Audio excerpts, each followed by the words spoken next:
پاکستان کا کوئی بھی حکمران، سرکاری فوجی افسر یا عہدیدار کسی سرکاری دورے پر بیرون ملک جائے اور وہاں اسے تحائف ملے تو وطن واپس آ کر وہ یہ تحائف اسٹیٹ بینک آف پاکستان میں جمع کراتا ہے۔ یہ تحائف جس جگہ رکھے جاتے ہیں اسے توشہ خانہ کہتے ہیں۔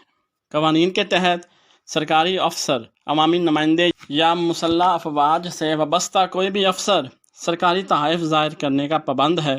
یہ تحائف فی الفور کابینہ ڈویژن کے ماتحت سرکاری تحائف کی تحویل کے مرکز توشہ خانہ میں جمع کیے جاتے ہیں۔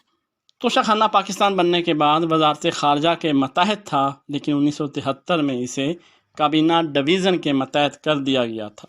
صوبائی سطح پر ملنے والے سرکاری تحائف SNGAD کے ماتحت کیبنٹ سیکشن کے پاس رکھے جاتے ہیں۔ ایسا تحفہ جس کی مالیت 10,000 روپے تک ہو، وہ بغیر کوئی قیمت لیے ہی تحفہ وصول کرنے والے کو دیا جا سکتا ہے، لیکن 10,000 روپے سے زائد مالیت کا تحفہ قیمت کا 15% ادا کر کے حاصل کیا جا سکتا ہے۔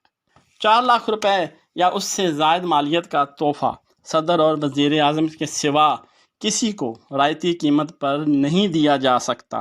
ایسے تحائف کو سال میں 2 مرتبہ نیلامی میں فروخت کیا جاتا ہے اور خریداری کے لیے پہلی ترجیح اسی فرد کو دی جاتی ہے جسے یہ تحفہ ملا ہو۔ معلومات اچھی لگی ہوں تو ویڈیو کو شیئر ضرور کیجیے گا۔